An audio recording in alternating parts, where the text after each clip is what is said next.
we are still few participants, but I can start, Jean-Pierre, with introducing where we are in the program.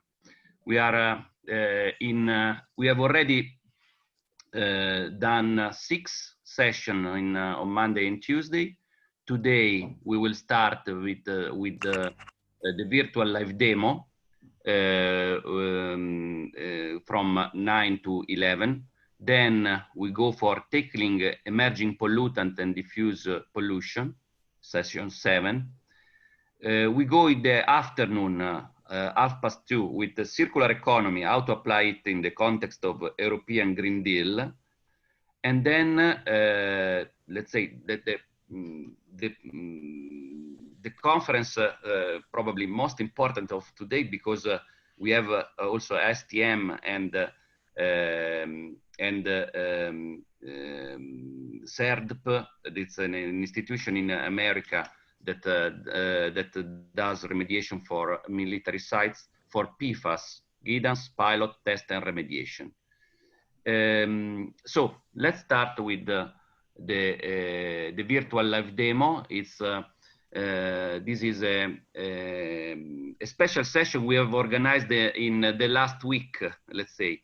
So thank you before everything to the 5 companies that give their availability to make this live demonstration: Teren, Petroltecnica, Recom Industriale, Codevintec, and Cox Colvin.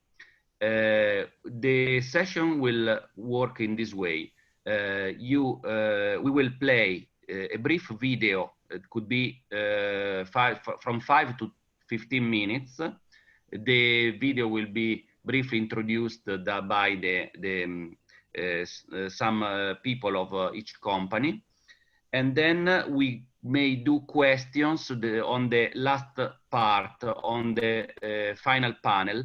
We have prepared already some questions for the speakers, but I want to encourage you to make questions also our chat, pressing the chat button, speak to everybody. Maybe put also to who is the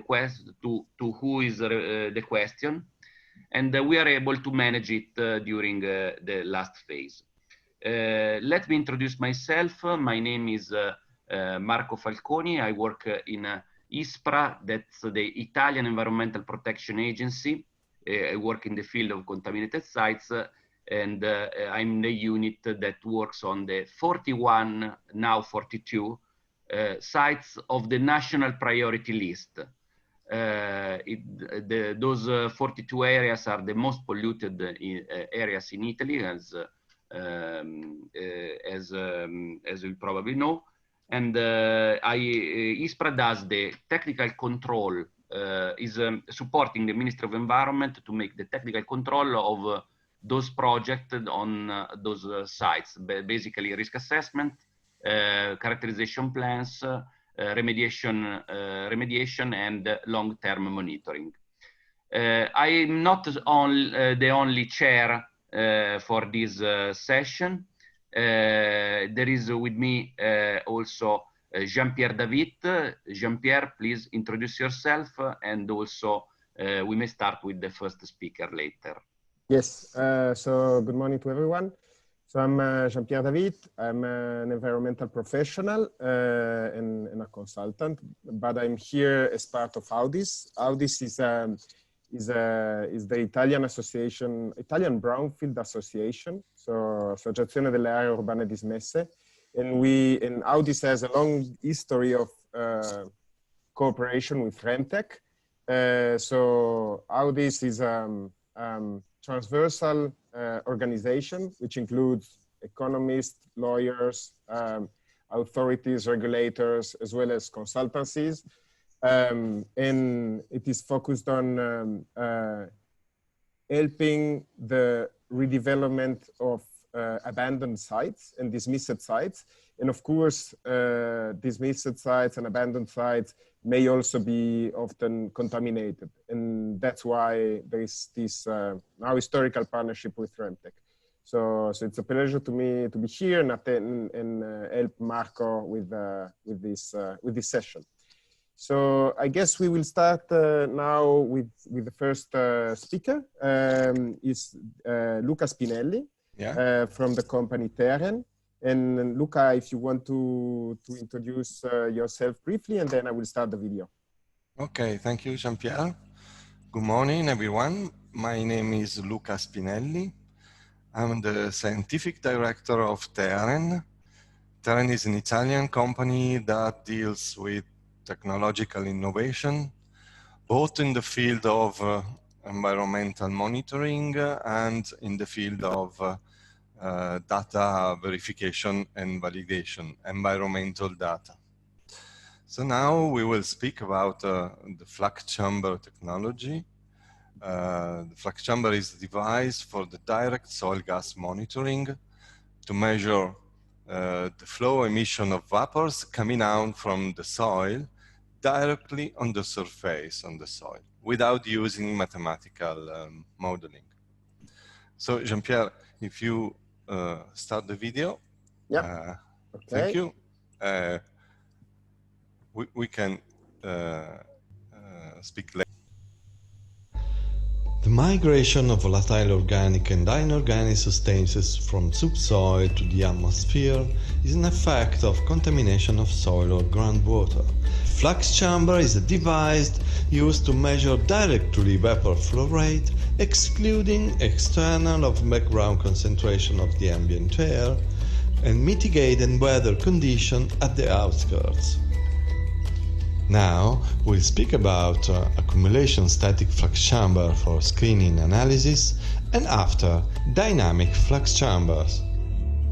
Once the sampling area has been identified, to find the exact position where to place the dynamic flux chamber, a screening analysis is performed to identify the point where the emission flow is higher or lower.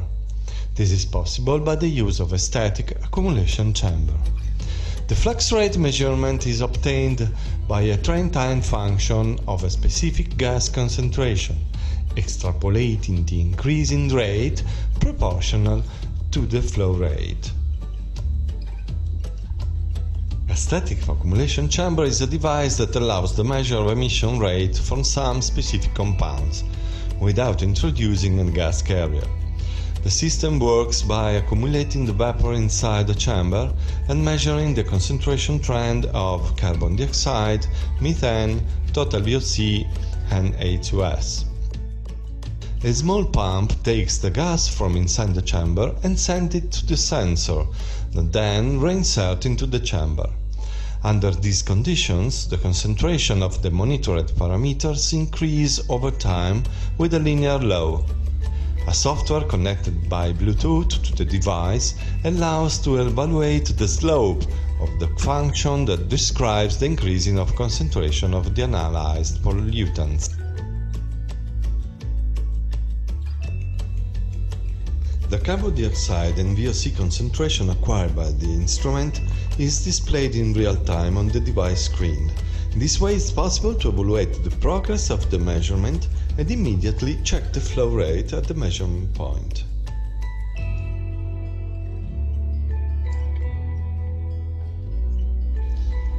The National Guideline SNPA 15/2019, Appendix B, provides for the use of the accumulation chamber in complex sites for the definition of sampling points.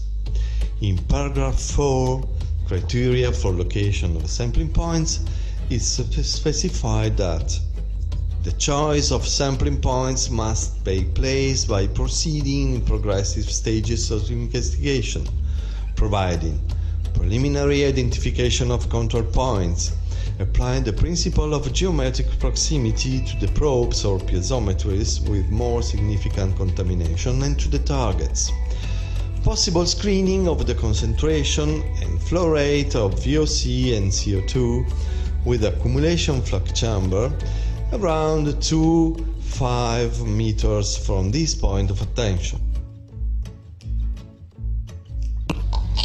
The measurement with the accumulation chamber on the different points have been performed.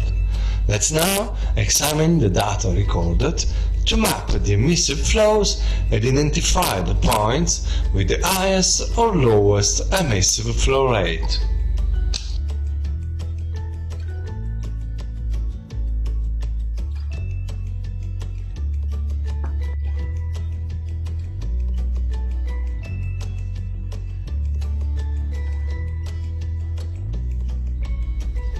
On the basis of the values acquired on the flat file, the various processes are performed for the calculation of all the correlation functions that describe the increasing concentration over time of a specific parameter. Data processing is performed through the FluxRegion software platform, capable of processing VOC and CO2 concentration data of the terrain accumulation chambers. Data processing for each campaign, for each gas, considering air or physical parameter, for the calculation of the emission flow rate, interpolation of the valid data and statistical regression of the values, quantification of single point of emissivity, statistically robust calculation of the emission value of each measured point, and the relative confidence limits for each measured parameter. Let's now see how a dynamic flux chamber works.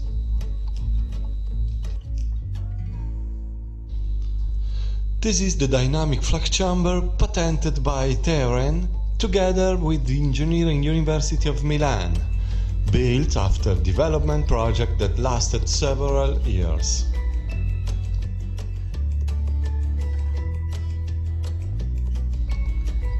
In a dynamic flux chamber, a carrier gas, normally high purity nitrogen, is injected in a controlled flow inside the chamber by means of connecting lines with a particular spiral geometry.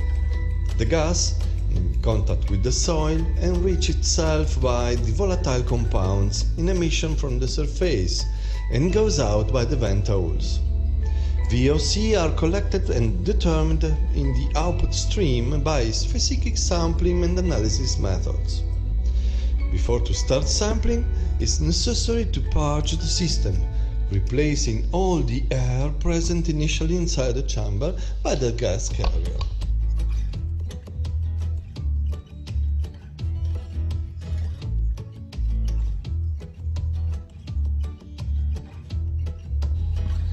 To achieve complete mixing of the gases inside the chamber, the Terren chamber is characterized by a spiral-shaped gas distribution system.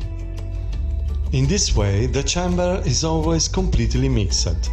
In fact, a minimal air intrusion from the outside can alter chamber's internal conditions. To avoid this problem, Terren chamber uses a tubular-shaped windbreak, positioned above the upper base to protect the vent holes. Fine sand is placed around the chamber to seal the equipment to the ground and to prevent external air from entering the chamber itself. The sand must be periodically humidified, especially in hot season, to maintain its sealing effect.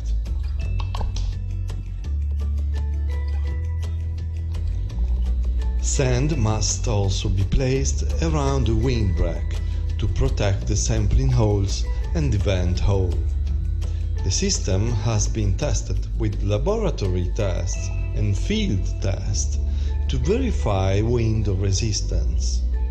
Air intrusion didn't occur even with winds at 10-15 meters per second.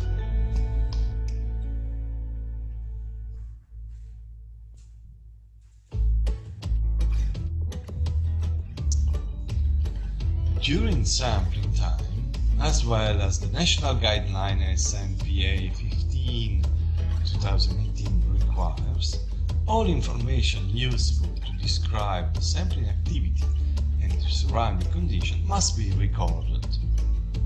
Terren has developed the field app that works on mobile devices, smartphone or tablets, that allows you to record all the sampling information and add multimedia evidence for process validation. The coordinates of the sampling points are recorded. The information about the sampling surface and all the measurements carried out in the field are recorded into the app. All images of the sampling process are added directly to the digital report.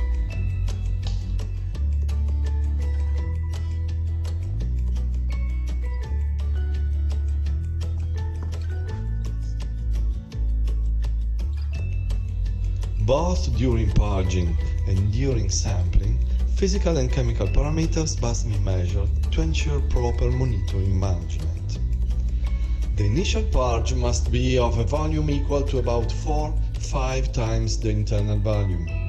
For the Terran chamber, which has a volume of about 40 liters, and the carrier gas is normally pumped at 4 liters per minute, purge time is 45-50 minutes. During the purge, the measurement must be made every residence time, while during sampling at least once an hour. The sampling time is normally never less than 4 hours, normally 6 hours. The parameters that must be measured are oxygen inside the chamber, carbon dioxide inside the chamber, methane inside the chamber, VOC with peat inside the chamber. Then, delta P measurement is very important to verify that there's no intrusion of external air and the system is well controlled. It is also necessary to measure the temperature and humidity inside and outside the chamber. Normally, even in very critical condition, the opaque PTFE material, which the chamber is built, maintains the same temperature inside the system, avoiding harmful greenhouse effect. Remember to periodically check the nitrogen flow during sampling, since the flow value is one of the fundamental parameters for the calculation of the emission flow rate of chemical compounds monitored.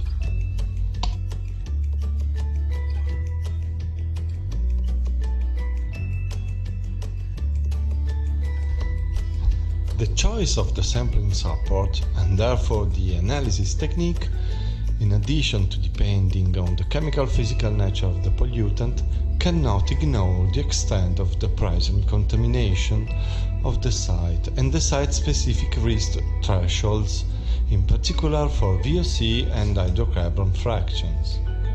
Generally, in unknown sites whose history doesn't give any certain information on the extent of contamination, it is useful to proceed before the monitoring campaigns or directly in the first campaign of overall to a screening campaign by sampling the soil gas on different substrates to have information necessary for planning subsequent campaigns.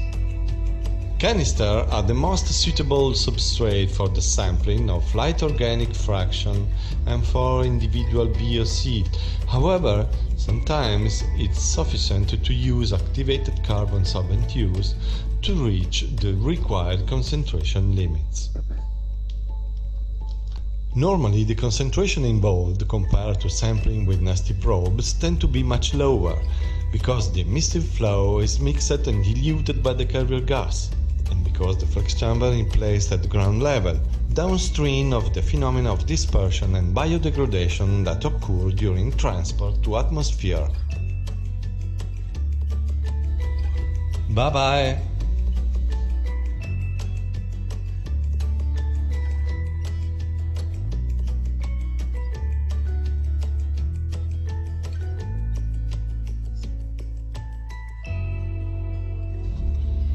Data verification and validation are an important step in the monitoring process because they ensure the quality of the data associated with monitoring with bulk flux chambers.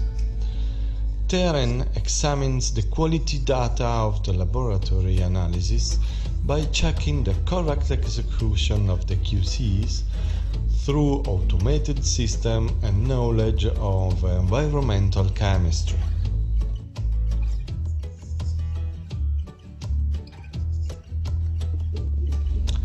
The final result is a validation report that not only summarizes the characteristics of the flux chamber and the patented technology of Terran, but also reports the validation of all the fields data recorded through the app and the validation of the quality control of the analysis laboratory, putting a quality seal on the entire process. Okay, thank you, Luca. Thank you. Very nice t-shirt. It's you have to also wear the helmet of the flux chamber man. I will.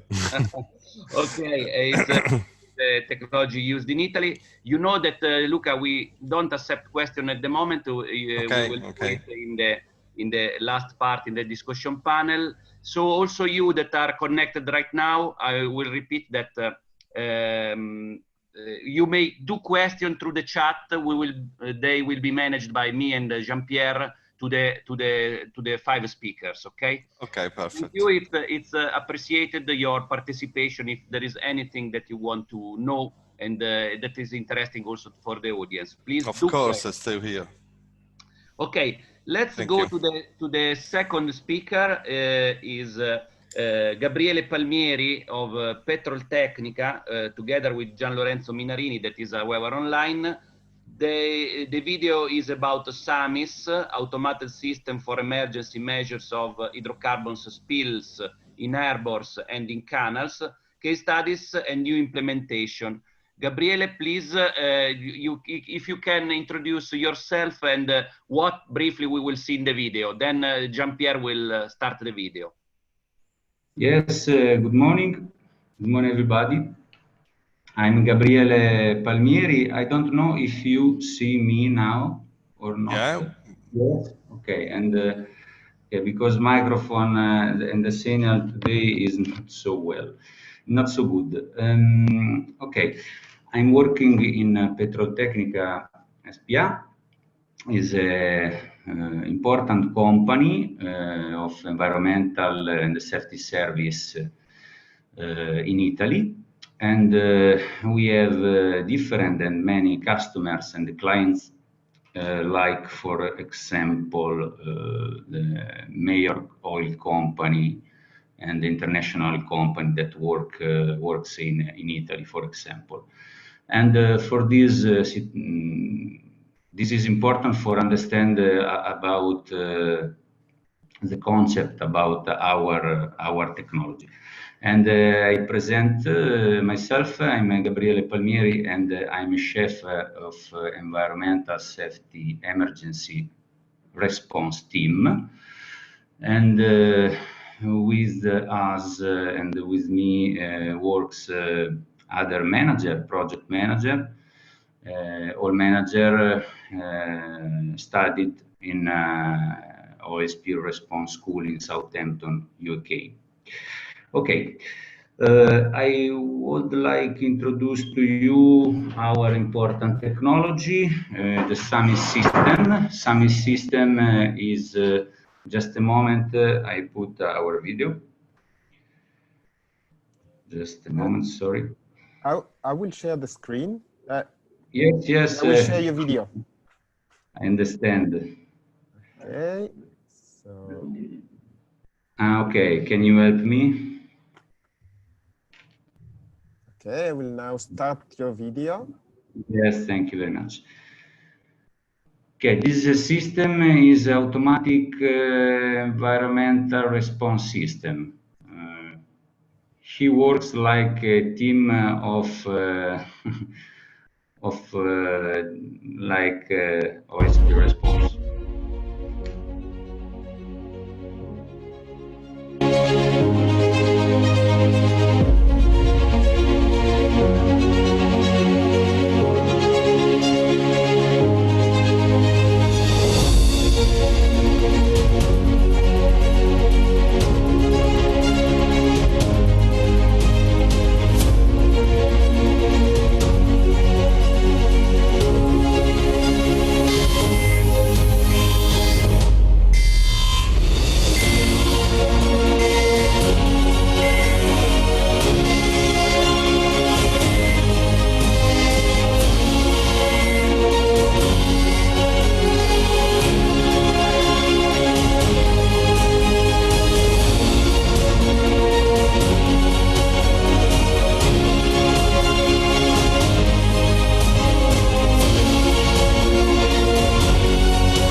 Okay.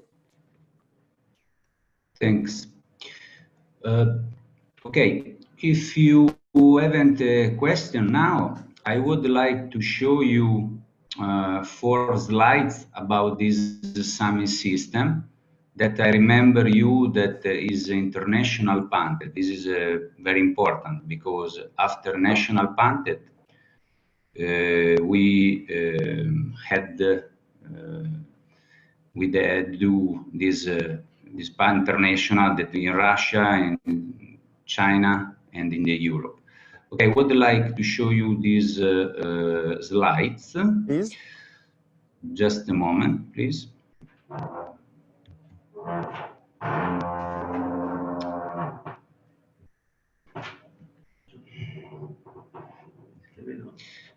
Can you see these slides? No. Not yet. You have to share screen, Gabriele. Yes, yes, understood. I try do it, but maybe there are little problem. Try to explain by without slides if you are not able to share. Yes. Okay. I showed you some configuration about our patent. First, the main feature, the system installed in a canal in the north of Italy. We installed this for important oil company. And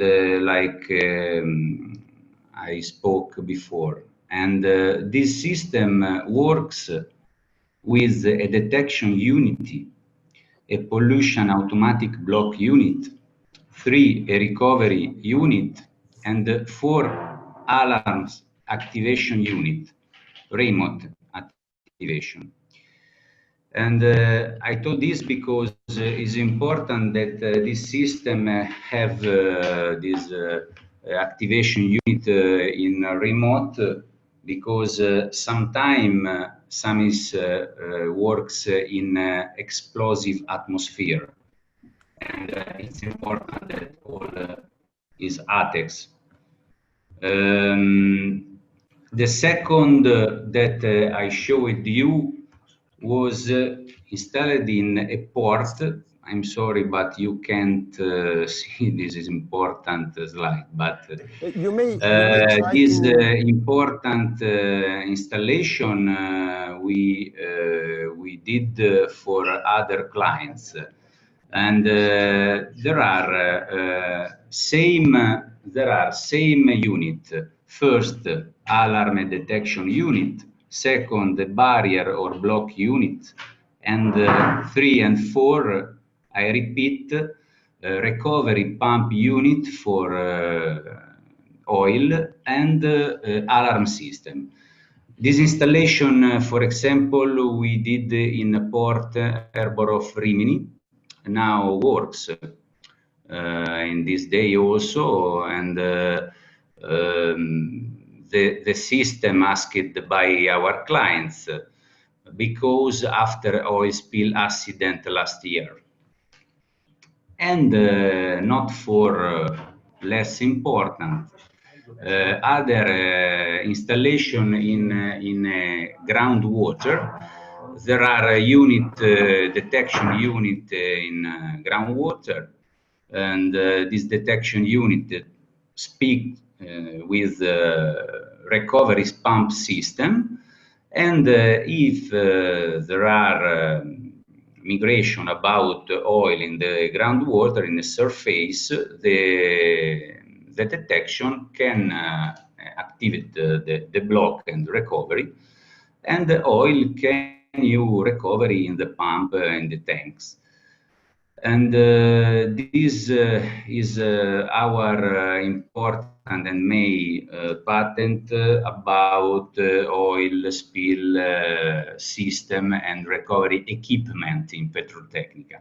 After traditional equipment like skimmer, like barrier, oil boom, etc. We hope that in this event we can show you and speak about this other time. Okay, I'm finished, and thanks everybody. If you have a question, I'm here. Thank you, Gabriele. So just a reminder that the question time will be at the end of all the presentation. If you have questions, you can post them into the Q&A. And I will now pass to the presentation from Alessandro Bersani of Recom Industriale. And Alessandro will talk us about the GX6000 multi-gas detector with a PID system. And Alessandro, if you want to briefly introduce yourself, and then you will tell me when I shall start your video. Yes, hello. Can you see me? Can you hear me? Yep. Okay. Thank you. Thank you a lot to everybody. My name is Alessandro Bersani. My company is called Recom Industriale. And just a little introduction for you. We are involved in the gas detection instruments with, in general speaking, two line of instruments. We are manufacturing one manufacturer of the fixed systems to detect toxic gases, flammable gases, oxygen in different applications from industrial, remediations, marine, and so on. And we are a distributor for the Italian market for some portables gas detectors from different brand, and we are very expertise in this market with long of experience in this kind of instrumentations. So we will show you a little video of one of our new instruments. The instrument is the GX6000, and the manufacturer of this instrument is the Japanese company called Riken Keiki, one of the biggest manufacturer of gas detection instruments in the world. And we show you this video because we think that this kind of instruments has a lot of nice feature for the applications involved in REMTech, in the soil remediation, and in general for the gas detection analysis and measuring. So please, Jean-Pierre, with the video, share your screen. Thank you.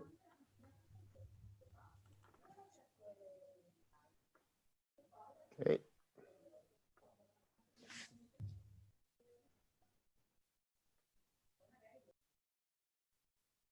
Hi, I'm John Villalobos, Senior Applications Engineer here at RKI Instruments, and welcome to our channel.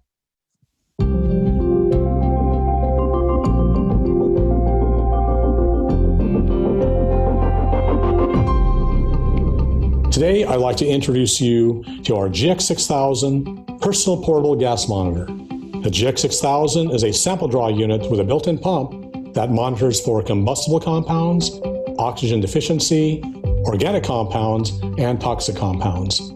The unit has a nice ergonomic design, fits well in the hand, has a large LCD display, a heavy-duty rubber boot, and we can also see a rubber red nozzle at the top, and if I turn the unit toward the back, a nice heavy-duty belt clip. The instrument also has an IP67 rating, which basically is an ingress protection rating, which guards against the ingress of water, moisture, and dust. It also has a compact button panel, which allows easy navigation with one hand and still remains glove-friendly. Additional features for the GX6000 are a man-down alarm, an LED flashlight, a panic alarm, and a 180-degree auto display rotation. The LCD displays all 6 channels, or can display one channel in a large font and then sequentially scrolls through the remaining channels. The GX6000 has a PID, or photoionization detector, which has a library of over 600 VOCs or volatile organic compounds and has built-in factors against an isobutylene calibration gas standard. There are also smart sensors that are available for the GX6000, and those are infrared for combustible gases and carbon dioxide, and electrochemical sensors for ammonia, nitrogen dioxide, sulfur dioxide, chlorine, and hydrogen cyanide. In summary, the GX6000 is a compact, lightweight, yet versatile gas monitor with powerful gas detection capability.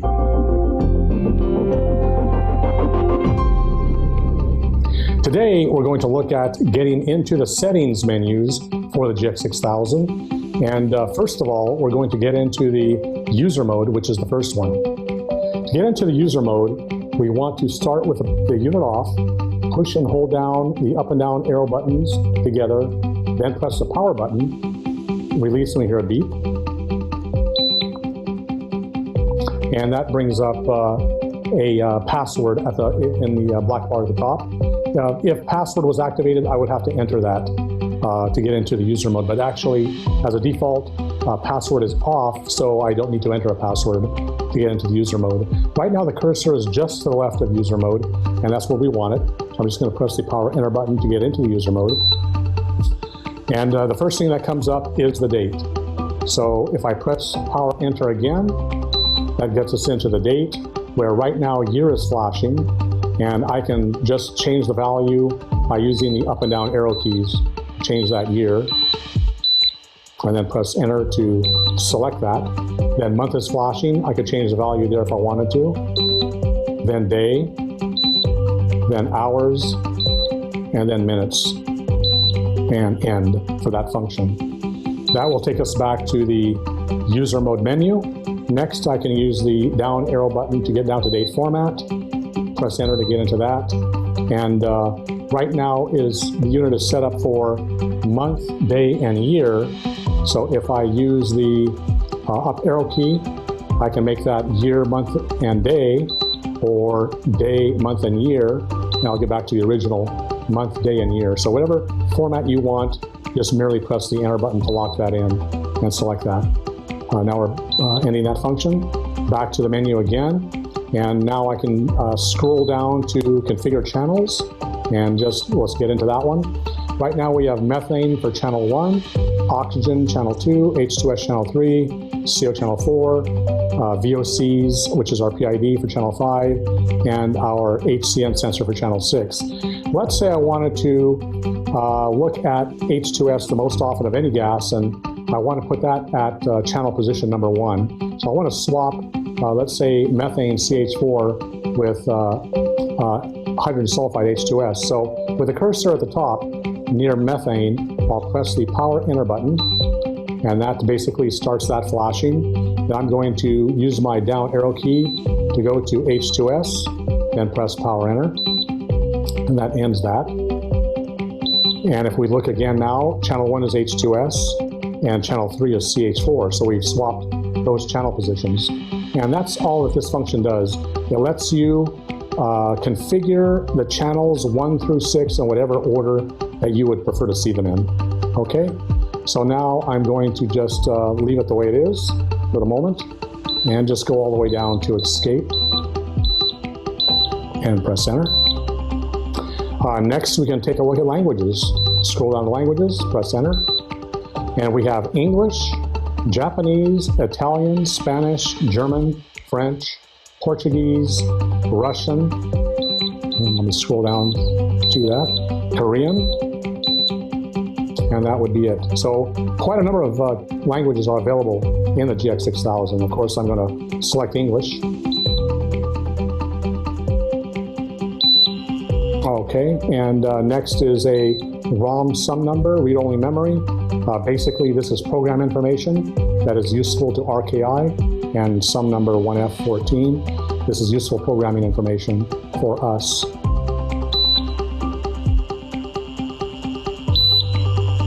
And then the last function is the password, which is either off, which is the default, or on. So if I turn it on, and then select that by pressing the power enter. Then from now on, when I get into the user mode again, I will have to enter a password, and I can choose that password. And the same thing will apply to the calibration menu as well. Whenever you go into the calibration menu and want to perform a calibration, you will also have to enter that same password. But for the moment, I'm just going to leave it in the default off setting.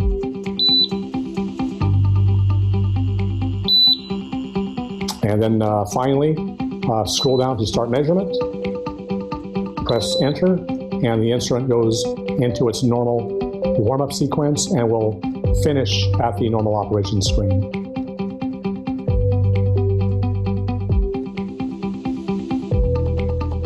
Next is lunch break.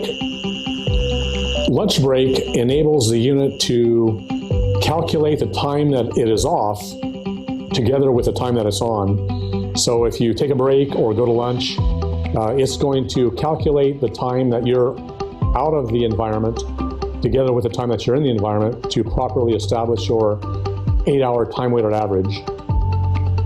Okay. Going downward, we come to auto zero. When auto zero is activated, the unit will basically automatically zero its sensors and adjust the oxygen sensor to 20.9% in whatever atmosphere that it happens to be in. So if this function is activated, you want to make sure that you are in a gas-free atmosphere. The factory default is actually demand zero, which is next. Demand zero requires you to manually do a zero adjustment, and that would be accomplished by just pressing the air button and holding it down when the instrument, until the instrument tells you to let go or release, and that will perform a demand zero function. The zero follower basically adjusts the 0 point on a periodic basis. Zero suppression basically allows the unit to still keep reading 0 even in the event of slight changes in sensor drift due to possible changes in temperature and humidity in the atmosphere. So very minor sensor drift can be canceled out just to read 0 on the display, and that's what this function allows. The IR auto range, basically you have two settings. You have auto range capability where the unit will read both LEL and percent by volume, or you can make it low range only, which would be the LEL range only. Confirmation beep basically confirms that the unit is operating properly and gives a periodic beep. The ketone can be turned off if you wished, but otherwise the default is on. Inert mode basically allows the unit to sample from inert atmospheres. In this mode, the unit is reading oxygen content from 0 going upscale. A normal safety oxygen format would be reading oxygen at 20.9% by volume and then reading downscale as oxygen is depleted. But this is just the opposite. This is allowing the unit to basically monitor inner atmospheres where you don't want oxygen present, and you want to be alerted if there is any oxygen entering into the environment. Next is LB mode, which is leak check and bar hole mode. Those are very specialized operations. The bar hole time can be set and is adjustable for the bar hole mode. The CO display basically allows the carbon monoxide sensor to be displayed in leak check mode.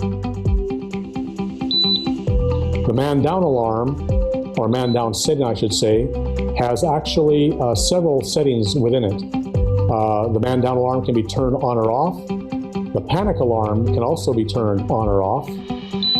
Then you have a warning 1 time and a warning 2 time, which basically are adjustable, and each higher warning has a more escalated cadence of audible and visual alarms, and then finally the alarm time itself can be adjusted as well. And finally escape gets you out of the submenu and back to the main menu. You can also adjust the log setting, data logging settings for this unit. You can make a flow adjustment to the unit if necessary. There's also read-only memory and some information, so program information is available here. You can turn on the password function and establish a password. And finally, we can restore the default settings to the configuration from which it was shipped from the factory. And then the very last item would be start measurement, which goes back to the normal operation mode.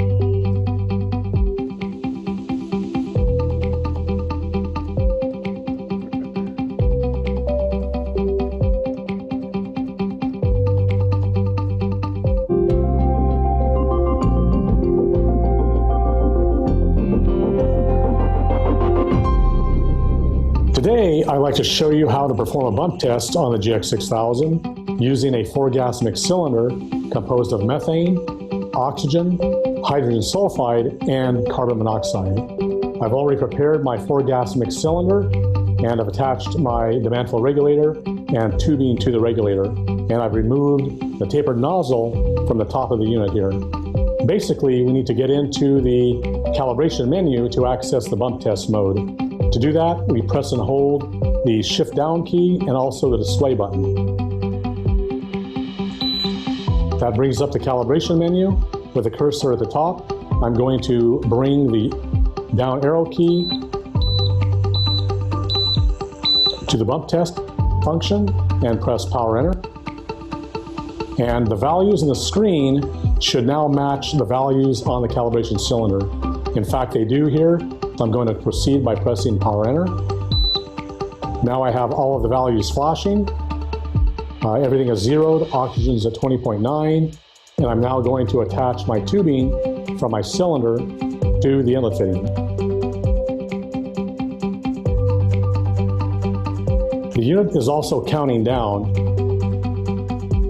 and when it reaches 0, it will give us a result.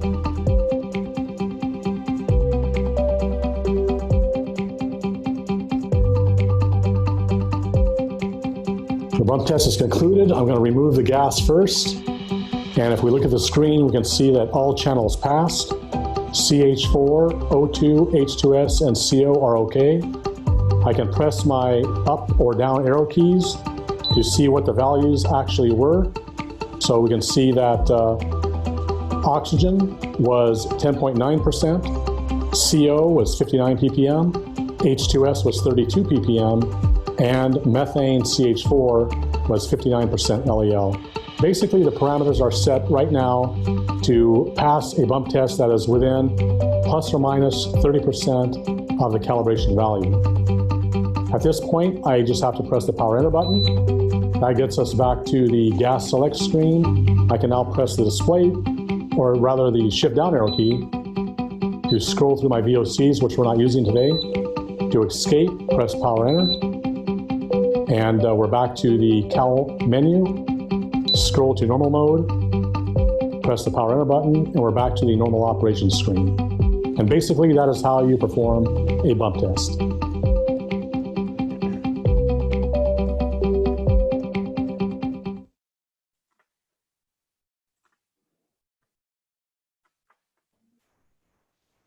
Thank you. Thank you. Okay, so we're going now to pass to the next video. And again, the question will be at the end.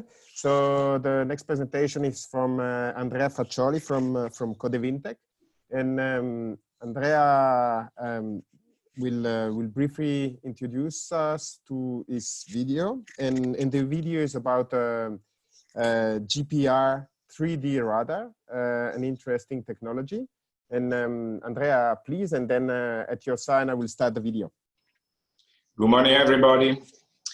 Well, this presentation, this video begins with just 1 minute of presentation of a company. Codevintech, since 1973, sells innovative instruments for the study of a subsoil and an underwater world. So, in other words, what cannot be seen with our eyes, and we have also a branch of instrument for the earthquake monitoring systems to control earthquakes. After this 1-minute presentation, Maurizio will start to illustrate our flagship instrument, the 3D radar. But before that, I want to spend 2 words about the GPR. GPR is a ground probing radar. Is like any other radar, sends pulse radio signals. When these pulse radio signals are sent underground, every time this signal encounter a difference in material, this can be difference, geologic difference, or most common pipeline or cables or voids or water or any other type of discontinuity in the material, create an echo. So seeing this echo, you can have an idea of what is below you. This is something similar to the echo image of babies when are for pregnant peoples, and is just a parallel but cannot fit. Okay, forget it. Anyway, the standard GPR normally create a profile of echoes that do not provide a complete overview of what is below you, and must be interpreted both with software and your knowledge and your experience. So GPR is a great instrument, but need to be used properly. The 3D radar is a GPR based on an array, a battery of a lot of, is something like a lot of ground probing radar working at the same time. So will not provide you a profile, but will provide you with a complete box of data, 3D box of data of what is underground.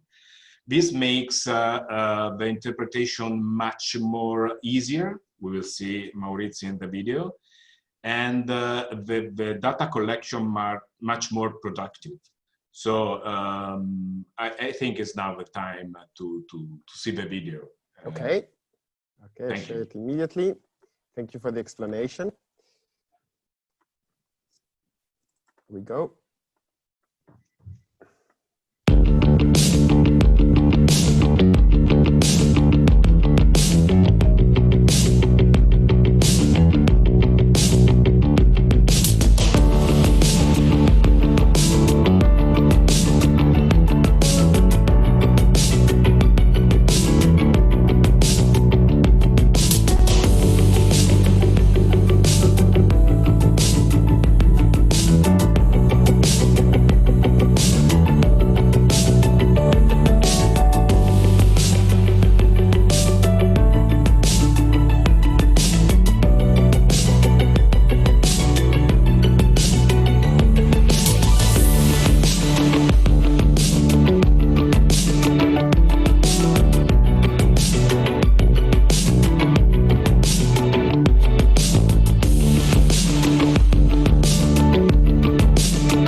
Welcome to 3D Radar live demo. Thanks to join us. My name is Maurizio Porcu. I would like to show you all benefits about the 3D Radar GPR. I remember when one of the 3D Radar guys said, forget the GPR. It means it's really easy when you are using a GPR, but you are forgetting that you are using a GPR, because 3D radar is really easy to use. I mean, 3D radar is another word compared to the standard one, because it's the first and unique GPR system with step frequency technique and also array antenna, like a 3D. The central unit called Geoscope, it's a really powerful hardware unit, and it can manage every array like this. This is an air-coupled antenna, but you can manage also the ground-coupled antenna. And you can go really, really fast, more fast than 100 kilometers per hour if you need, according to your application, of course. An examiner, this is the examiner window that the user can use during the survey. It's a post-processing software, really easy and smart and powerful, and it's impressive how fast can process any kind of data, any kind of sites. You can surf into the 3D data easily, as you can see here. 3D survey means a huge data set, and so usually the user wait for the computer response because the size of data, but examiner is another software. It's completely different. You don't have to wait. You can spend your time to interpret your data. Okay, so what about the application? 3D radar is designed for every GPR application like utility mapping, cavity detections, landfills, or also UXO detection, and civil engineer. I mean survey on structures, pavement, ballast, bridge, port, airport, highway, and etc. How can I move 3D radar? You can do a survey with a vehicle, a vehicle. You can move by vehicle, by a hand cart. You can use a quad. You can use whatever you want. You can use also your cart, and you can use also a bicycle like this because it's really light to move. You can mount the 3D radar on a train, okay, or you can use a mechanical bracket to do some tunnel inspection. Okay, now we can see the entire workflow of 3D radar process, starting from the scan until the data interpretation. First of all, I want to let's say something about this window. On the left, you can see the radargram by longitudinal direction, so the semi-direction of the survey. On the right, you can see the cross section. On the bottom, you can see the depth slice. Before starting a survey, the customer, the user, has to choose the file of the mounting and can modify manually every survey parameter. So you can choose the trigger spacing, the time window, according to your maximum speed, according to your application, of course. In that case, we are doing just a demo for pavement application, and we choose 35 kilometer per hour maximum speed. And in that case, you can see also on the right some hyperbolas related to some pipes, and you can see the shape, the geometry of the pipe also on the bottom image, okay, on the depth slice. During the survey, the user can open also Examiner, the post-processing software, in order to do a quick processing, and then you can see the processed data, so you can see much better than the raw data during the survey, and you can see also the position, the path of your survey. So it's like a puzzle. During the survey, the software will show you every profile that you have collected. Now we can see some case history. Here there is a slab of concrete, and by Examiner you can surf, starting from the surface, going deep, and you can recognize easily the rebar, the position of the rebar, and you can see also the other part into the structures. And with a trace interface tool, you can easily trace automatically the position of some features in order to export the CSV file, the Excel file, data point cloud, with the thickness of every interface that you have traced. So it's really fast, it's really easy, and it's a really powerful tool. Examiner can export also a movie with every depth slice. So here you are watching a demonstration data set collected during an archaeology demonstration in Rome, close to Mercati di Traiano, and you can see every slice. Now we are 1.5 meters, and you can recognize every structures and layers that appears in the radiogram.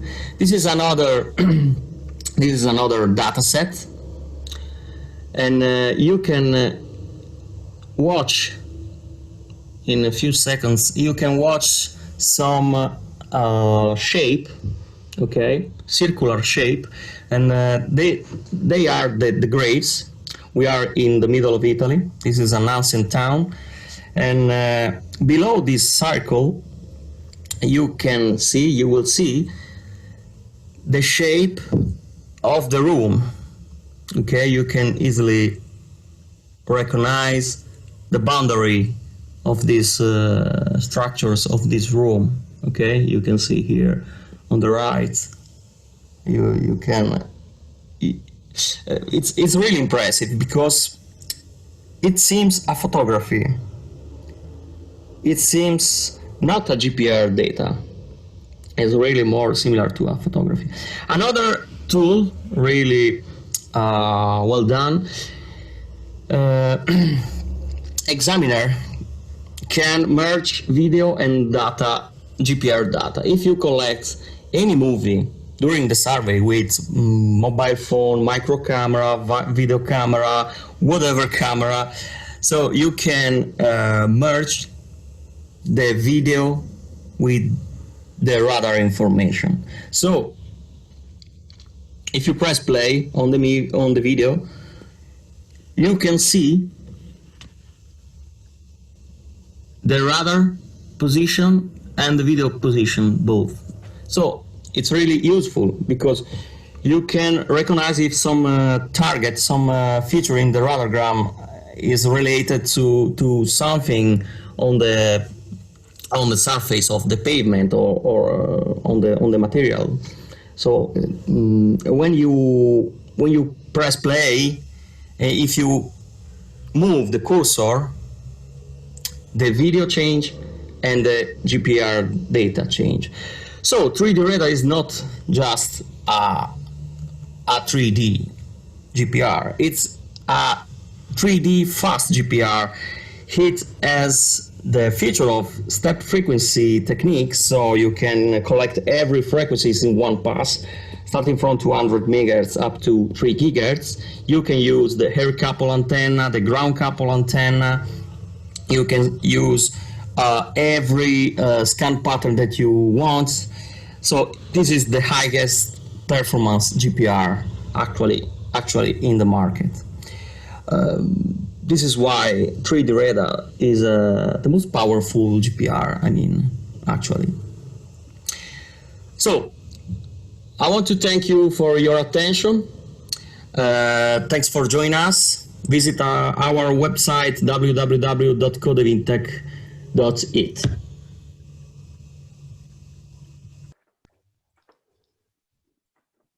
Okay, thank you, Andrea and Maurizio, for this very nice video. I have a couple of questions, but as you know, the question and answer is at the end of this session.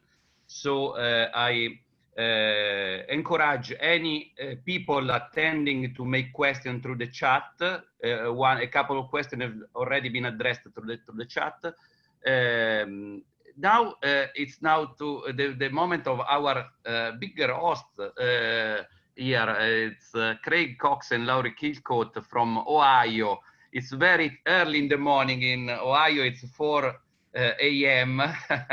So they have a lot of coffee to drink, and let's say let's start with a brief presentation of you and Cox Colvin, and then Jean-Pierre or you, as you prefer, we may start the video.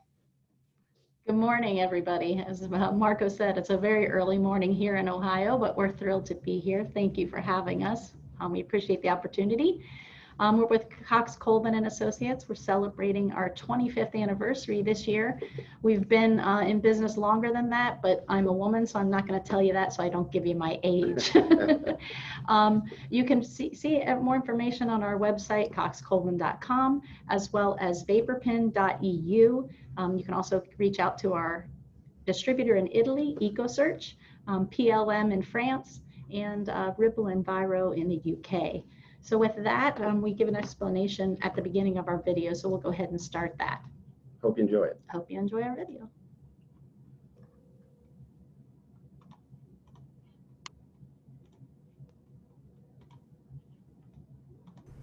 Hi, thanks for joining us for Successful Air and Vapor Data Collection Best Practices. My name is Lori Chilcote. Craig Cox will be joining me periodically. We want to share the most important things you should think about before you even go out into the field. We're going to do a live demonstration of an installation, a shut-in leak test, a helium leak test, as well as some specific active soil gas sampling tools. But first, you really need to think about what you're trying to accomplish. So let's start there. So before you even go out to the field, you need to think about the goal you're trying to achieve. So you can analyze which tool is going to get you the data that you need to get you the answers that you require, saving yourself time and money. With that, we're going to start with continuous monitoring. Continuous monitoring is basically uses a GCMS that's placed at your facility. It collects data continuously and then sends that up to the cloud. The next are portable GCMS, and there's two varieties that are typically used on the market today, the Frog on the left and the Hapsite on the right. Both of them collect good data. They're a little bit finicky to use. You do need some training, so it's not something you just want to pick up lightly. You have to get some training. SUMA canisters, they're the gold standard of the VI industry. You have to make sure you understand if you need to get them certified in a group or certified individually, and there's a multitude and a variety of sizes depending on what you're trying to accomplish. Yeah, generally the smaller the SUMA canister, like 1 liter SUMA canisters, are used for subslab sampling. Then the larger 6 liter cans are used for indoor air and ambient air, so that you can collect enough data or enough volume so that you can get the detection limits you need. Passive samplers are great for indoor air. You can also use them for outside, put them in the ground, you leave them in for a specific length of time, you get an average over time. The PID, and in this case a multi-gas PID, are very useful. They're the gold standard for field crews to use. They're very reliable. You collect total VOC concentrations. You don't get individual compounds. You also get, though, oxygen concentration, CO2, LEL, those kind of things, which multiple lines of evidence that you can use in your investigation. It's a great screening tool and very helpful to make decisions while you're out in the field. The vapor pen is used worldwide. You can use it from the beginning in screening to soil gas sampling, long-term monitoring, pressure testing, as well as to assist you to get those additional lines of evidence. And we'll show you how to install and remove them and do some testing later on. The last thing we'd like to talk about is flux chambers. Flux chambers have been around for a very long time. They've kind of gained some traction recently, especially in Europe. And basically you collect samples of gas coming out of the ground, and then you use that information to decide if you have a source beneath you or if that source is degrading. Well, and Craig, we're just getting started. So that's not the last thing we're going to talk about, because we also have to talk about sewers. That's right. Those are preferential pathways that you need to consider when taking and looking into VI. You could go into a house, for example, and think you're taking care of the vapor intrusion issue. You've talk to the site coordinators and you think you understand where all the utilities are, there's a lot of things within the concrete that you want to avoid, like rebar, electrical conduit, water lines, etc. And if you're in a pre-tensioned concrete slab, you don't want to hit one of the tensioning cables because that could result in a disaster for you. Once you get those figured out, you're going to need a shop vac. We like to bring in a battery-operated shop vac because you're going to have enough cords with the drill and other things and lighting maybe that by the time you plug all that in, you may end up blowing some circuits, and so you have to redo those things. So the fewer cords you have to deal with, the better. You'll need a good drill. So this is a hammer drill. You want something more than just a contractor's hand drill, because that'll make the job very, very difficult. I'm going to forward to our installation because I'm not sure what is going on with the video, but let's start here. Hello, I'd like to now show you how to install a vapor pen. And we're going to try and do a couple of things here this morning.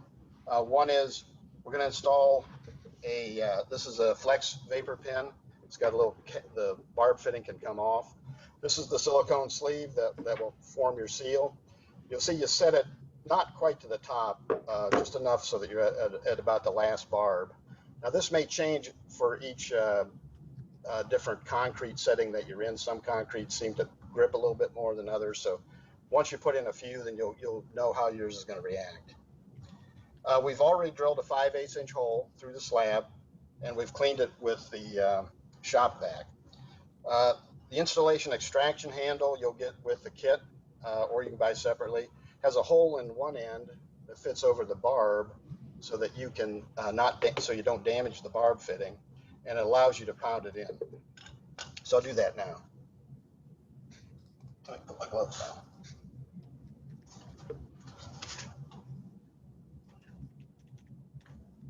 Will you be showing us a shut-in leak test as well? Yes, and part of this demonstration will show you how to leak test with a water dam, how to leak test with a water dam and a pressure test, which is probably what you'd like to do in all cases. So you first start the vapor pin in the hole, then you place the installation extraction tool on top, and you simply pound it in like a nail.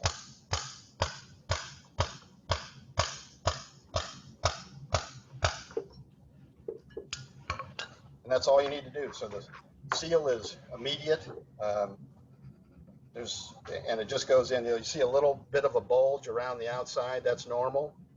If you have too much of that, you might want to remove it, start the sleeve a little lower, and then pound it in again. So the next thing you would do, you would purge the point. After you've let it set for a while, you purge the point to make sure you're getting soil gas, and then you can connect up your sampling train. So this would go back to a SUMICAN, and you'd be ready to sample. Now what I want to show you right now is how to leak test this with a water dam. And you made that yourself, correct? Yeah, this is some homemade Play-Doh. It's important that you keep as few that you introduce as few VOCs to the site as possible. So we're using a homemade Play-Doh that is made out of baking soda and cornstarch and water, and we have that recipe on our website if you want to try and use that. So you basically make a snake around the bottom of this coupling that comes with our kits. Okay, and you place that over your sample train, snug it down, and then fill that void with water. And the idea being that if the water stays above the connections, then you don't have a leak. So now you can start sampling. Now the next one I want to show you is a flush mount setting. So here's a vapor pen that's been installed previously and has a secure cover on it. You have this special spanner tool that you can engage the lid with and unscrew the secure cover. And the secure cover has threads on it that allow it to attach right to the vapor pen. So there's no other kind of attachments you need. You take out the little cap that goes on, a little vinyl cap that's on there. It's actually silicone. And then we're going to show you how to pressure test before you sample. So what we have here is a hand pump that goes through a valve. Then we have another pressure gauge in the middle. Then that runs up to a valve at the top and a T-fitting, which goes into your SUMA can. Now this SUMA can, you want to make sure all of these connections are tight. And that's what you're testing, is how tight is this connections. Finally, this part of the T-fitting runs over to a valve at this end that's closed. So you want to close off everything back to this hand pump so you can pump up the pressure. So you pump the pressure up, and you can see on this valve, or on this gauge, we're getting some pressure. And then we'll let that set. And you can see it's slowly dropping a little bit.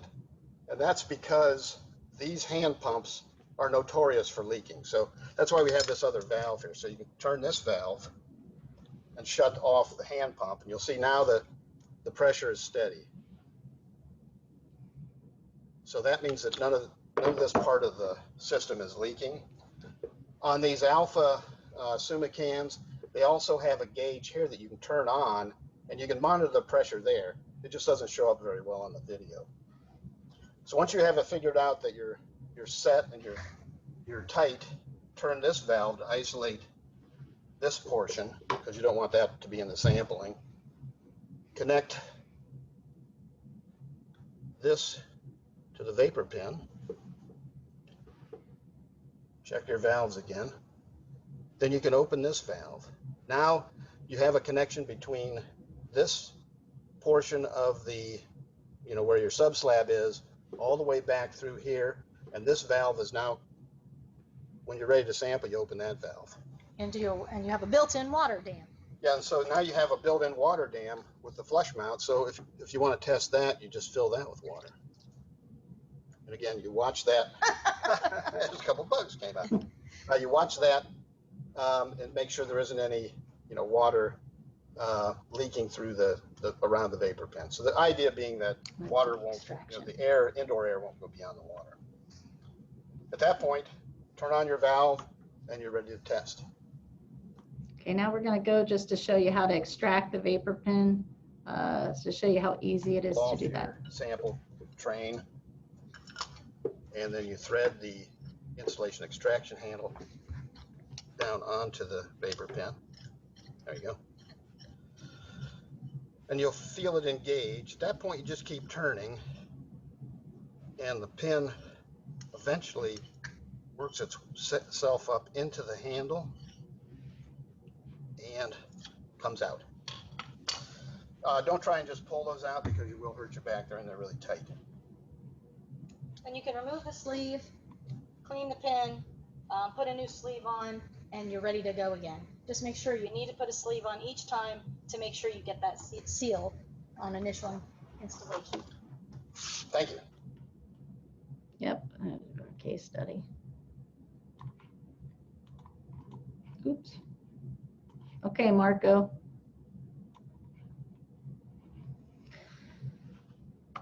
We're sorry about that. No problem, no problem. It's something that happens when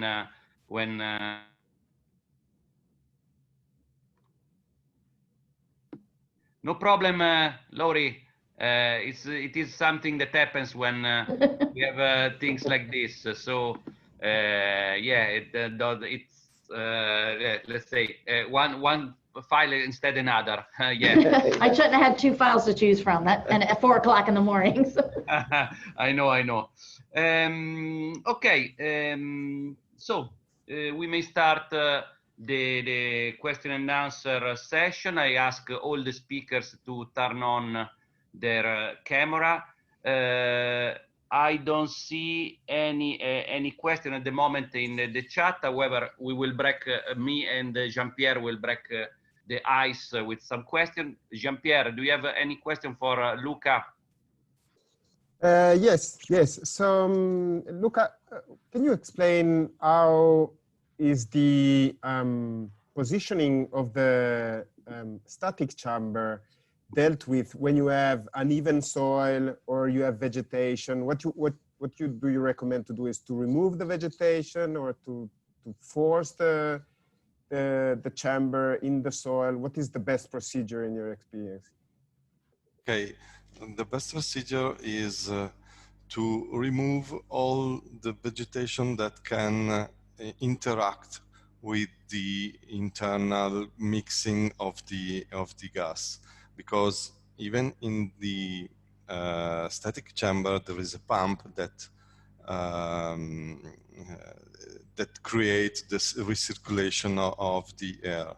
So it's better not to remove vegetation in order to modify the surface of the soil, but just to maybe to cut the grass and to cut all what can enter into the chamber and interact with the air inside. So it's enough to cut the grass, and when you put the chamber, you have to seal it a little bit because it's made on aluminium, so it's easy to put on the soil. And if you are indoor and you have to put the chamber maybe on I don't know how to call it in English, fessurazioni, you know how to say it? On a crack on the slab. Okay. Maybe in that case you need to put some sand, a little bit of sand, just to seal where there is this fracture. Okay, thank you. Thank you, Luca. I have also some question for you, but let's do it in the second round. Now, I have a question for Gabriele Palmieri regarding, let's say, the application of this technology in harbors and channels.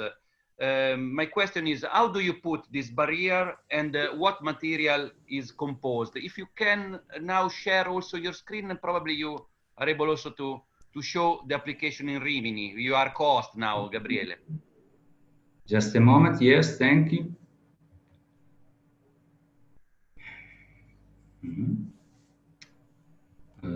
Just a moment.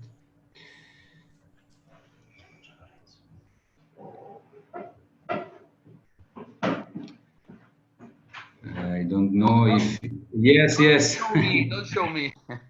No, sorry, but maybe we have a little problem. Maybe if you have other question for the next participant and I try to resolve my problem, please. Okay, so let's pass to Alessandro Bersani and Recom Industriale. Alessandro, please turn on your camera, please. My question is, where do you see your device in the characterization phase? Let's say when you have a core sample to understand where to take the samples for volatiles, or maybe in preliminary characterization.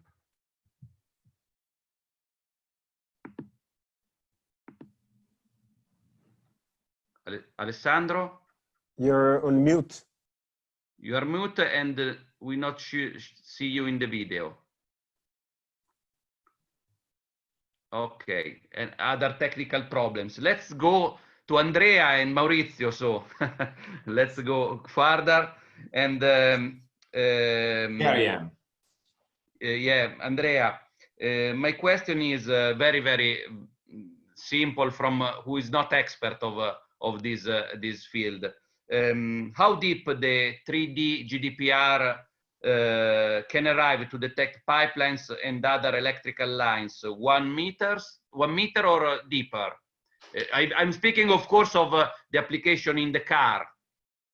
Well, it depends by a number of factors, and well, there is not one number to say. It depends by type of soil, type of work to do, type of antennas I'm going to use. Anyway, the lower,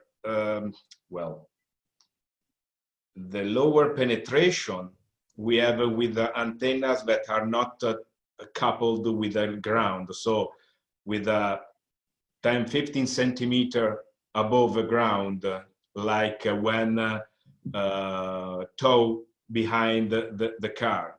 In this way, the penetration is, let's say, half a meter, maybe sometimes 1 meter. And this is very good for roads, because it's enough for asphalt consumption, the thickness of asphalt, of layers, presence of voids, and something like that. Using antennas coupled with the ground, so attached to the ground, is a different type of antennas. You can go deeper, and you can go even at 3 meters depth, maybe even more if you are lucky. But of course, you cannot drive 100 kilometers per hour with antenna touching the soil. So you have to balance the needs with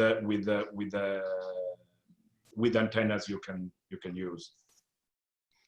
Okay, Jean-Pierre, any question maybe for Craig and Laurie for the first round? Yes. So, what is the most used installation setting? It's a flush mount or the temporary pin? So, in your experience, do you see any difference between Europe, Italy, or US on how the system is installed, and if it is used as a permanent monitoring point, or it is just characterization phase? Actually, I think it's a little bit of both, because everybody buys a lot of pins to do that source characterization, but with that, they also buy the covers, so we know they're installing it as a flush mount setting. Yeah, and when we typically install them, our first attempt to sort of characterize a building, we may install 100 of them in a few days and sample just to get an idea of where things are, and then we'll leave some permanently for monitoring later on. So the first phase is generally just the stick-up ones, where you just kind of put them in, take a sample, take them out, move to the next point. Okay. But we're finding more because people are also now installing them with vapor barriers and leaving them in place as well. Okay, thank you. Thank you, Craig and Laurie. We have also a question from the chat that has the priority to a question from me and Jean-Pierre. Is for you, Craig and Laurie. You can read it. Soil gas question: how to distinguish between gas vapor from the soil and from the gas vapor leaking horizontally through the hard fill below the concrete slab under the concrete? The question is from New Zealand. Happy to have a broad audience. And then Ben, turn your camera on so that we can see also you that are really online. And it should be evening in New Zealand. Please, Craig and Laurie. Go ahead, Craig. One of the things I guess we could talk about there is when we use our multi-gas meter, we look for the oxygen content to decrease. So that usually is a good indicator that you're getting soil gas. And that happens within a few seconds, maybe 30 seconds or so once you start that way. The other thing we look for is, if you have a multi-gas meter, is the vapor sort of VOC concentration start to ramp up, and then it's a good time to sample. Distinguishing between soil and then the gas vapor leaking horizontally through the hard fill. I'm not exactly sure if there's a lot of difference there. I mean, it basically is what you're trying to find. It's what's beneath, you know, the hard fill that is coming in horizontally. There's not a lot of transport going on there. It's mostly diffusion, and the amount of sampling that you do, you're not taking out a lot of volume. So basically, you're just seeing what's diffused near the point. So I don't think there's a lot of interaction there that's going to confuse you. Okay, thank you, and thank you, Ben. We can see you. I hope everything is fine in New Zealand. Happy that we have something also from another continent so far. Thank you for your question. Thank you, Ben. Now let's close with the first round with again Gabriele and Alessandro. Gabriele, I got the presentation from Gian Lorenzo, so I'm able also to share my screen. It will be easier if we may do it. I hope you are able to see the installation of SAMIS in the port of Rimini.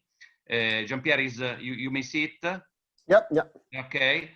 So my question to Gabriele was, in harbors or in channels, how do you put these barriers, and what material is composed the barrier? Should be adsorbed material or whatever? Yes, understood. Thank you for the share screen. First, in this case, the barrier, we put it here, if you can, on the right, where is the entry in the harbor, on the right, if you can, now can see, but because I haven't mouse, but on the right, there is entry. On the right, yes, this photo is right. Where is the entry in the harbor, inside the harbor? This because the barrier is constituted about polyethylene, because this material is main resistant to hydrocarbon. And this is important, and also soft and light. And usually and important that this barrier close the area about port, because if there are oil spill accident, the oil keep inside this area. And this is important that not go outside the harbor in the water, in the space, in the free water. And this is very important things. Material, second, is important that constituted about one material resistant to hydrocarbon, and first of this material usually is polyethylene, high density polyethylene.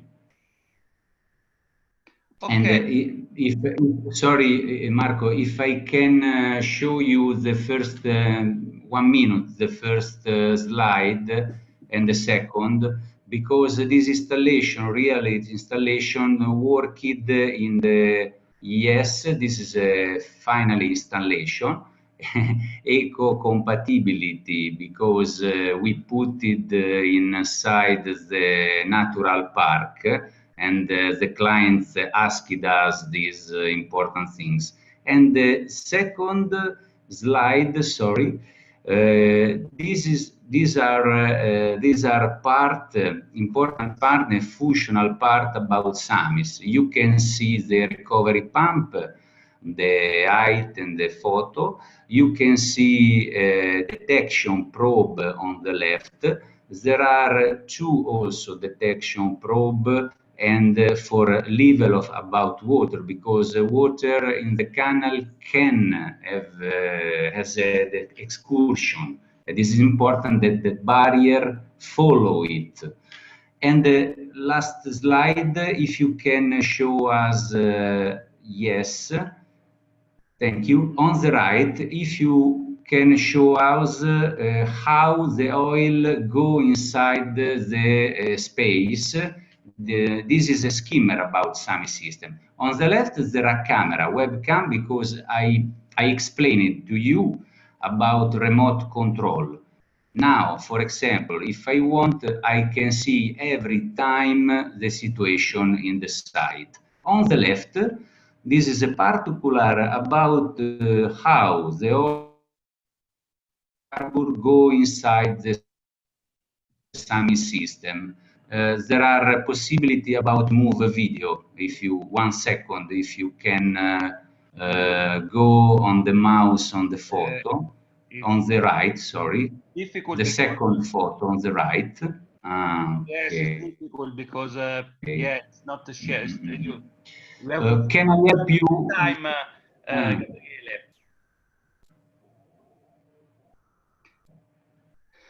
Okay.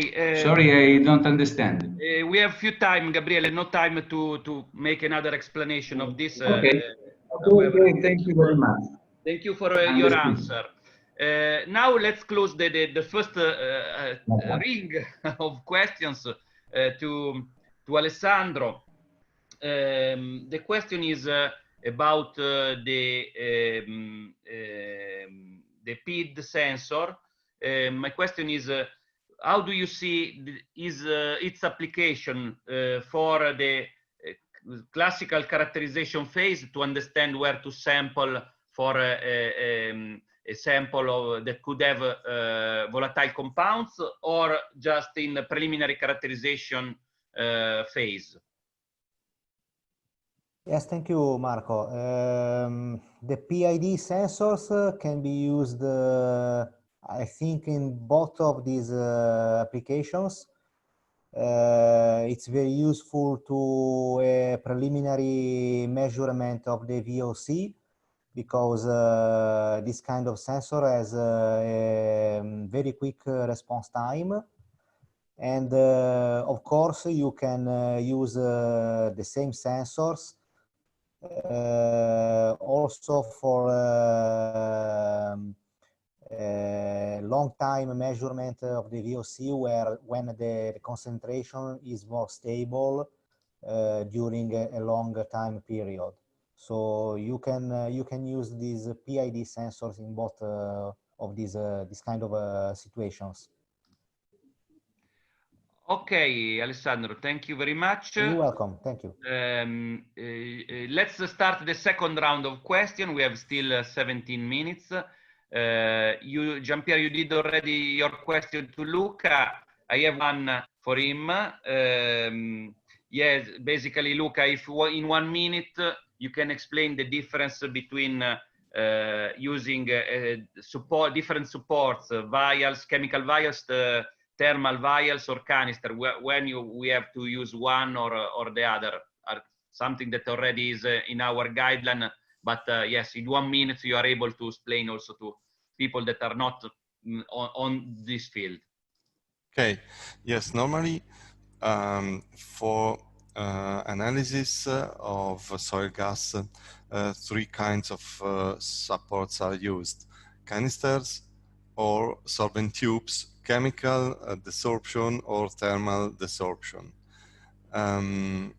Starting from, in order to sensibility of the analysis, we can start from the sorbent tubes and the chemical desorption. These are traditionally perhaps the most common and the most used kind of supports, but in fact they are fine to use to the soil gas probes, but not so used in flux chamber monitoring, because the analysis sensibility is not so high. So the concentration, the low limit of concentration is sometimes very high. We can consider that flux chamber, dynamic flux chamber, works in a nitrogen atmosphere, I mean, there is a carrier gas, then dilute the gas coming out from the soil. That's why the other kind of technologies, sorbent tubes with thermal desorption and canisters are I think the best practice for monitoring this kind of sample. Thermal desorption means that the tubes sampled in the field, in laboratory, are desorbed by oven, and then there's no chemical extraction. And canister also is, I mean, the only way to sample directly the gas. When you use sample tubes, you have to capture the vapors, the VOC on the solid substrate. In the case of canisters, it's the only case in which you sample directly the gas. And so the gas in the lab is connected directly to the GC system with mass spectrometry, and the analysis reach very low concentration. So if I have to say which is, according to me, the best way to sample soil gas from flux chamber, I say canisters. From soil gas survey probes, maybe sorbent tubes, because the concentration is higher, and canister are used when you have to analyze trace concentration. Okay, thank you, Luca. For continuing, I will leave the floor to Jean-Pierre for the second round of questions. Yeah, I'll have a question for Gabriele. And the question is on the other side of the components that you used. So basically, I don't know if you want or you can explain the mechanism behind the probe, and whether it works only on free phase or also on sheens and or dissolved phase, and if it only also works on dissolved phase, on which concentration, and also if once a leak is detected, do you need to replace the probe because it goes consumed or whatever, or it works continuously without need for replacement or cleaning? Thank you. Yes, if I understand correctly, I try to answer for the first question. SAMIS system use the probe detection. The patent is not probe detection, but use this functionally group. For example, for hydrocarbon, we study about good probe detection, not so expensive, because there are very many expensive probe in market. So we decide to use a simple probe detection. This probe detection works for intersect in the on surface of water the hydrocarbon, because is the conducibility to hydrocarbon respect then the water is different, and this probe detection works about heat, where the conducibility is less or there isn't, for example. The probe individually is different conducibility, and talk with the panel central, the brain of SAMIS system. And other probe that study the level of the water is different. This works 24 hours in the day, and also this probe is not so cheap, because the infrared or UVI. There are many, and sincerely, I don't study this probe, because we have a group that study the probe, but is necessary have a good probe for study, for check the contamination and the level of water.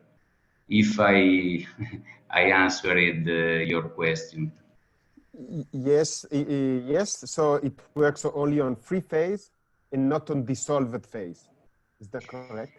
Yes, is correct. Surface, okay. Because yes, is correct. Is correct.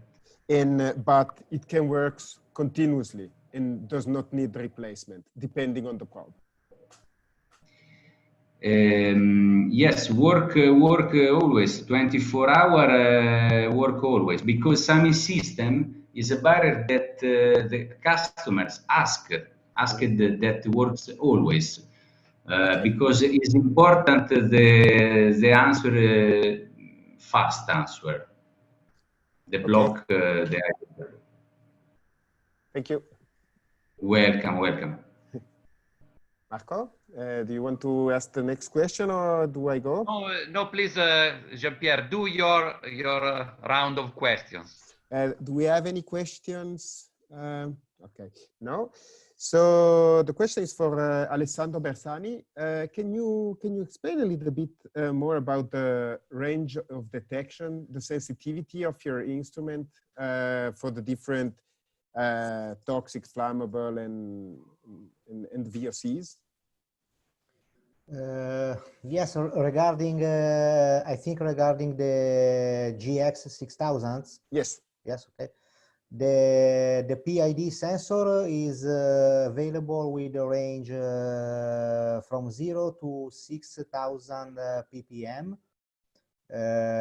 Refer to isobutylene, that is the calibration gas for the sensors. On this instrument, you can use you can have 600 different correction factor for VOC detection. So you can calibrate the instrument with the isobutylene and set the reading on a different volatile compound. Mm-hmm. And regarding the flammable gases, different sensors are available. You can use a catalytic sensors for the LEL in the LEL range, or you can use an infrared sensor, both for LEL range or volume range, up to 100% volume. And then you can choose different electrochemical sensors for some toxic gases. You can have the standard oxygen sensor, but you can have also sensors for different toxic gases like CO, H2S, ammonia, chlorine, and so on. And normally these sensors have range based on the TLV, the exposures for the health of the human in the workplace. So this is I think that this is maybe not the right sensor for some of the applications in this forum, but sometimes the application required also a detection of toxic gases.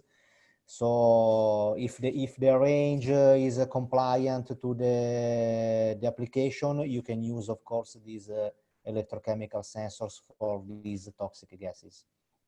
Mm-hmm. Okay, thank you. Thank you. You're welcome. Jean-Pierre, we have last 5 minutes, and I know you have two questions also for one for Andrea and one from for Craig and Laurie. Please do it. Yes.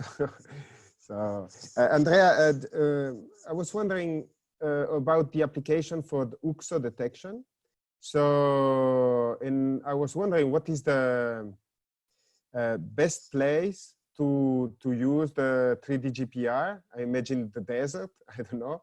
And what about like places in Europe that were bombed, and I think northern France or many places in Italy? Is there a way that you can use the 3D GPR, and what is the best location in terms of depth penetration as a UXO detection system that may also comply with the request of the authorities in terms of depth of penetration, depth of investigation? You're on mute, Andrea. You're still mute. You're mute. 1 minute, Andrea. 1 minute. Well, I will be brief. UXO detection is a very difficult matter. I can simply reply, GPR cannot be used alone for UXO detection. The main instrument for UXO detection is magnetometer, not the GPR. But GPR can tell you if there is something below the soil, something that is hidden below the soils. This can be a pen, can be a rock, can be a void, can be anything. Is a target. And then you have to pass on the target to see it. Magnetometer is something that see the difference in the magnetic field that is normally created by the bomb, and you have not to. It's not needed to be exactly on the target. You can also be away from the target. So in your field, you can pass back and forth and create a net of survey, and then you can start to select where is your target. And then there are instruments much more sophisticated, specific for UXO, but comes from, again, from magnetic study. But none of this instrument alone can solve the problem of UXO. It's the combination of all these instruments that can be useful for the goal. I'm not an expert of UXO. We have in Code Vintec a guy expert on UXO. Maybe he's also following the presentation. Maybe can add something, but we have no time. We are not ready now to discuss about this very big matter that is UXO surveying. Yeah, okay. Thank you for your honest question. Jean-Pierre, last question. We are in a hurry, and I have got message from the Remtech that we are going to close. So please, the last question to Craig and Laurie. Yeah, last question. So Craig, Laurie, what is the best way, recommended way to seal quickly and cheaply but durably the hole after the installation of a temporary pin? The best way to do that is with polyurethane caulk, or you can get these little backer rods, which is basically a foam rod that you can put in the hole first and then fill that up. The second option, probably the most durable though, is hydraulic cement. So the kind of cement that expands into the hole as it dries. And so you just mix up a little bag of that and use it like a pastry chef would to just fill up the hole with that, and it does really, really set up quick. Okay. Thank you. Thank you. Thank you, everybody. Thank you. So we are going to close this session. Jean-Pierre, you are going to see my screen with the general program? Yep. Okay. So the meeting is in half an hour for another interesting session, tackling emerging pollutants and diffuse pollution. So I wish to thank you all the 5 companies that joined us for this special session: Teren, Petroltecnica, Recom Industriale, Codevintec, and Cox Colvin for their time that have dedicated to this special session. Thank you to Jean-Pierre for thank you to you, Marco. And thank you for all the attendants, for all the patience to listen to us. Thank you. Thank you to everybody. Have a great day, Bye everyone. bye. See you in Bye-bye. half an hour. Grazie, Jean-Pierre. Ciao, ciao, ciao. Ciao. Ciao.